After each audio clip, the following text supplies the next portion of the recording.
Hey y'all, it's Charisma with Traveling with Charisma Cam, where I teach parents just like you how to travel with your kids on a budget. Have fun while doing it, with or without disabilities. So right now I am in beautiful Dominican Republic. I've been here for about 3 weeks now. I was in Santo Domingo and now I'm in Puerto Plata. So today I kind of want to talk to you about the shit that happens while traveling, especially full time, because I feel like this is the part that nobody talks about. So when I was preparing to leave the U.S., or what gave me my final push was attending the Exodus Summit by Rashida, Dowe and Stephanie Perry. This was really life-changing for me, y'all. It gave me the permission that I needed to leave the U.S. It gave me the push to sell my house. It gave me the push to sell my stuff.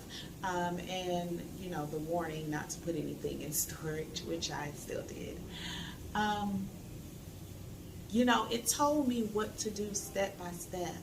It was all these videos. Some I watched, some I didn't watch. But they gave me the steps, you know. However, sometimes the steps don't work. Sometimes real life takes place and shit just happens. So in this video, I'm going to tell you about the shit that's been happening and how I have no clue what the hell to do next. So y'all, when I stepped foot on my journey, it was a journey that I was going to be led by. I didn't, like some women, they have certain destinations that they're going to. They're going to stay there long term. They may be traveling solo, with family, single. For me, I didn't have a set destination. When I left, I had a one-way ticket to Colombia, Medellin. And from there, I figured I would see where I would go. It was going to be my son and I. And then my daughter decided she wanted to go as well. Then my daughter decided, kind of at the last minute, the week of, that she wanted to go as well. I think she needed her own mini sabbatical, which was completely fine because she was going through a rough time as well, a difficult patch. She's 18 and just trying to find herself. So she came along with me. So instead of it being 2, it became 3. I was supposed to have a nanny that was going to come as well and bring some of the things that I was leaving behind. So she decided she would come at the end of the month, but we'll get into that as well. So my daughter came with me, so my 2 became 3, and I ventured to Colombia. Colombia had its own disasters. Here's the video. You can take a look at that one. But it came with its own disasters. You know, my son threw my stuff overboard. I was looking for my vaccination card. I couldn't find my credit cards. The Airbnb, I couldn't get into it, and I arrived at 12:30 at night. So we searched the town looking for a hotel for me to stay in. So when I tell y'all it was real, it was real. But eventually I found a little place. It wasn't high on my list of places that I would like, but you know, it was December, which is prime season for Medellin. Everything was expensive. And it was the best that I could really find under $2,000 at the time to, you know, that was still safe and walking distance. So I think it was about $1,200. Medellin was not it for me. I did not love it. It was a city built in like the 40s. Fairly new city, not a lot of history. For me, not a whole lot of culture that I was looking for, and there was no one that really looked like me. There were some expats, but otherwise you didn't see a lot of black Colombians there. It was a nice experience, but definitely not somewhere I would stay. So the next place I was led to was here, Dominican Republic. You know, yes, No, Sunday was a full moon. We're in the middle of Mercury Retrograde. And when I tell y'all, it hit me, and it hit me hard. Sunday, we got up to go, and as you all know, my son uses a wheelchair. The elevator wasn't working. Got down the stairs. Finally, as I carried the wheelchair down the stairs, the GPS took us on a different route because we're just going to find a hair store, something simple. My daughter and I needed a hair store. The route was bumpy. There's no dips in the sidewalks on this route, whereas they are on the Malacan, which is Spanish for boardwalk.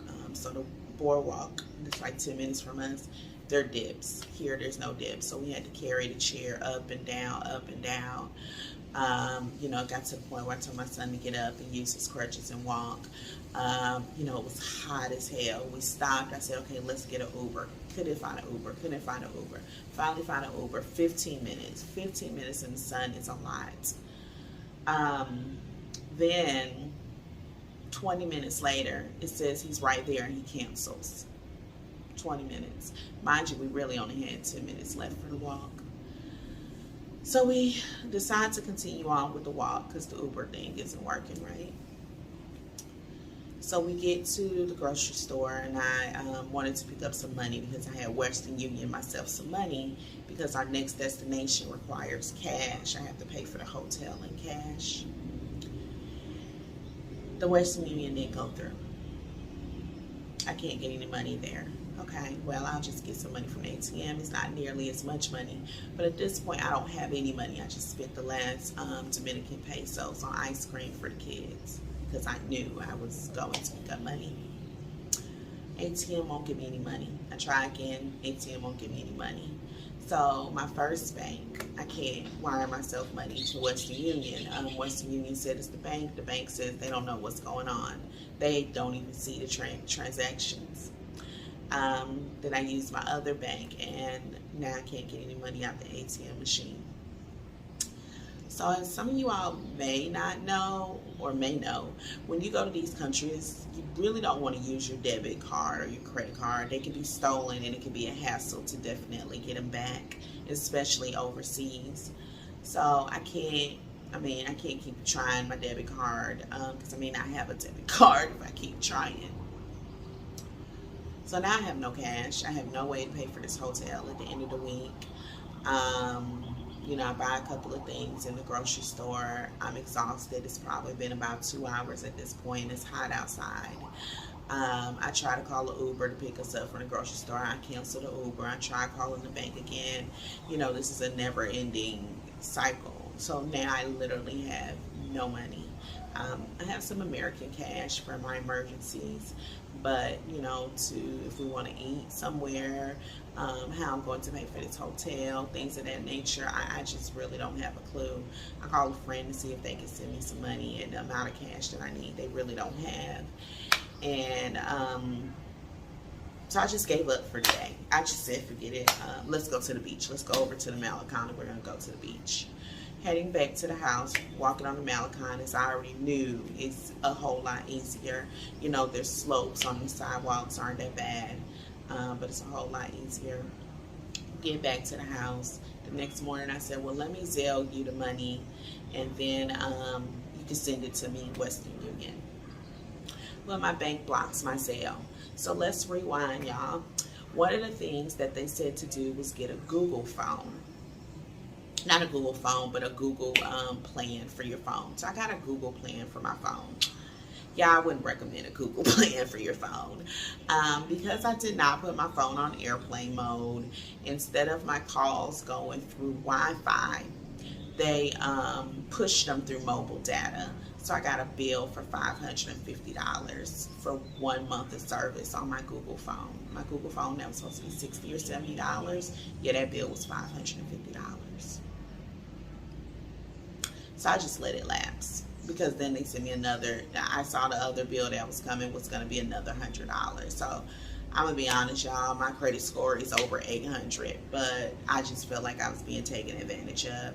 I contacted Google, they wouldn't help me, they wouldn't give me a credit. This was my first time traveling overseas with, you know, with Google. In the past, I've had T-Mobile or Verizon. I've never had a bill like this. Maybe $200, but $500-$600, no. So let's come back to Zelle. So all of your banks are tied to your phone number. Even when you change your phone number, they're still tied to your phone number. So for that reason, Zelle wouldn't let my Zelle go through because it was tied to my phone number. Not my email address, but my phone number. So I couldn't Zelle the money either. So here I am, another day, still with no money. So then I called my mom and I asked her to send me some money. So she sent me some money, so that's waiting for me at Western Union, luckily. But y'all, I'm still here at a crossroads. I had a nanny that was supposed to come. Well, when she was coming, she was supposed to bring me some stuff. She was supposed to bring me my son's medicine. She was supposed to bring me his crutches. However, she has something medically going on, so she's not going to be able to come. It's not like she just canceled on me or flaked on me, but shit happens, right? So she's no longer going to be able to come with me. So I need to get medicines for my son. I went to the pharmacy, and of course they don't have the dosage that I need. I need another pair of crutches for him.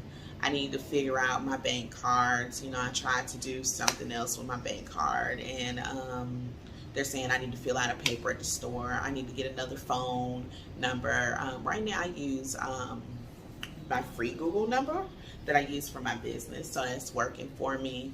However, it just seems like not a lot will happen if I don't have this other phone number. I tried to do T-Mobile, and they informed me that I had to come in the store to do a T-Mobile phone because I keep my credit locked, especially when I'm traveling out of the country, so nobody can open anything new.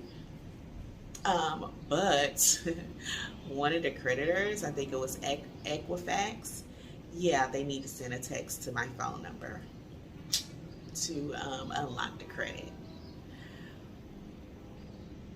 So this shit is that you just don't think about when you leave. Like you know, I had everything ready. I did everything right. However, shit just happens. So now I'm here at a crossroad. My Airbnb is paid for through the month.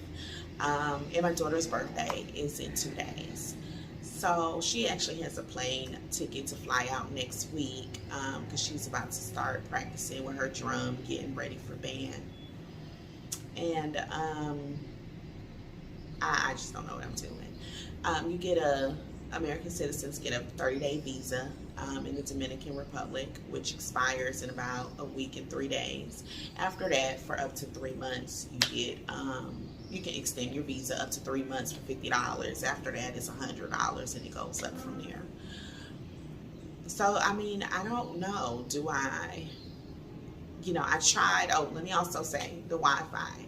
So I brought 2 Wi-Fi adapters, the Wi-Fi, portable Wi-Fi. I brought 2 portable Wi-Fis with me that I hadn't used in a while. Y'all don't do that. Make sure you test this stuff out. Because what you don't want to do is what happened to me. I get over here, one requires a T-Mobile chip. The other one requires a Verizon chip. It will not use the local chip. Y'all, I didn't buy the portable Wi-Fi because I had 2 that don't work. So now I'm trying to work with the Wi-Fi here, and that's a mess. So I still need that.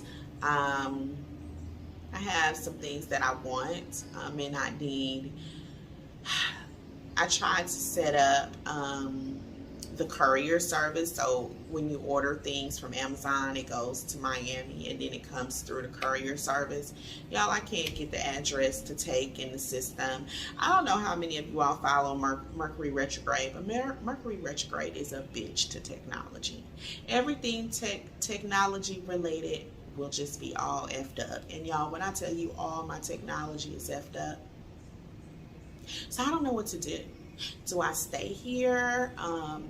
Maybe go to another area? Because where I am in Puerto Plata is locals. It's no expats. And, you know, when I first got on this journey, when I went to Costa Rica and Panama, I was like, I don't want to be around any expats. I want to be around the locals. Why would I go out of the country to be around a bunch of Americans? Y'all, when I tell y'all that's the furthest thing from the truth, I want to be around expats. I want to be around Americans. I want to be around Canadians. I want to be around some other like-minded people like me that want to travel the world. I am not a loner. I am a talker, as you can probably tell. I like to talk to people. I like to do things. I like to make plans. My kid likes to do things. This is beautiful, but ain't nobody over here. Ain't nobody over here, y'all. They at work. They're locals. They're doing whatever local people do. Like the same shit I guess I would have been doing had I still been in Atlanta. That's what they doing. They not here chilling during the day. Well, I'm about to work in a little bit because I do still work some days. But they're not here, you know, doing yoga and kiteboarding and all that kind of stuff. That's the kind of stuff that I like to do. There, you know, there's no summer camp for Cameron to attend here, or, you know, hang out with the kids. So I learned I don't really like local areas. They're not for me. I'm still learning the language. You know, I make little friends here and there, but it's not really the same. So I don't know what to do. You know, part of me is like, I need to go back to Atlanta and kind of start this over. Figure out where I really, really want to be and not do this go as I, you know, as it goes. Because that shit gets expensive. The plane tickets get expensive. And even if it ain't the plane tickets, when I tell y'all those baggage fees will hit you overhead, I have 2 check-in, 2 carry-ons to get from here to Atlanta. It'll be about, the ticket is only $112, but by the time I pay for everything else, it's about $250, because, you know, these last minute flights, Frontier, Spirit, JetBlue, they charge you for your carry-ons. They not like, you know, Avianca or Delta where you get a free carry-on. They're charging you for your carry-ons. You know, I don't want to go back to Atlanta. I don't mind going to Miami, South Florida, because I'm looking for some real estate there. However, honey, to stay in an Airbnb there is ridiculous. I can't do a month there. So y'all, I'm stuck. You know, do I stay in Dominican Republic for at least another week or two, like I feel like I'm being called to do? So I go back to Atlanta to stay with my family so I can avoid paying a month of Airbnb and really lock down a plan on what I do next. It's cold there, y'all. It's not cold here. There's beaches, and it just kind of makes you feel like you failed. You know, I don't have a house to go back to. I have a car and a storage and the money from the house, but I don't want to live in Atlanta no more. I want to live in South Florida. At least I think I want to live in South Florida. That's why, you know, I wouldn't go to Miami. But I don't want to live here no more. I don't want to live in Atlanta. Like, I don't even really want to be in the States like that.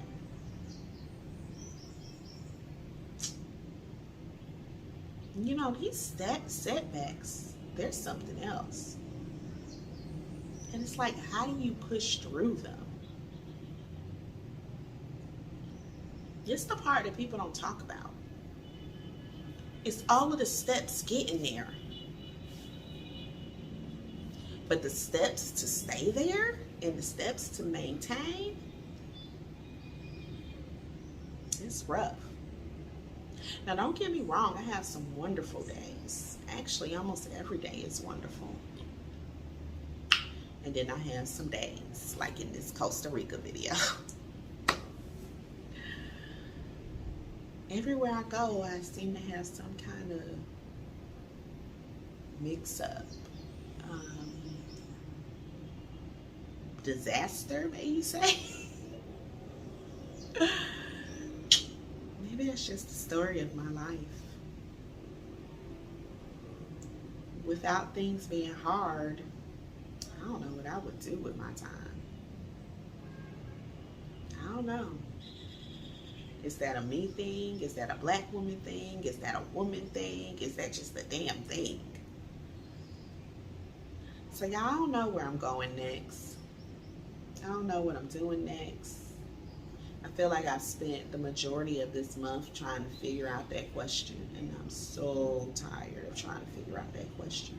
So I know that whatever I do next, I'm going to take some time to relax and figure out my next 3 to 6 months. This traveling month to month, I'm okay with it if I know where I'm going and where I'm headed. I was allowing my spirit to lead me, and I think now they've led me to say, girl, you need a damn plan. Traveling with this kid with a wheelchair and all this damn luggage right here, you need a plan, sis. So, time for a plan. No clue what the plan is, y'all. I got about 12 days to figure it out. Wish me luck. Make sure you like and subscribe. Ring the bell so you know when the videos are coming out. So you can follow us in our journey, traveling with CharismasCare. Ciao.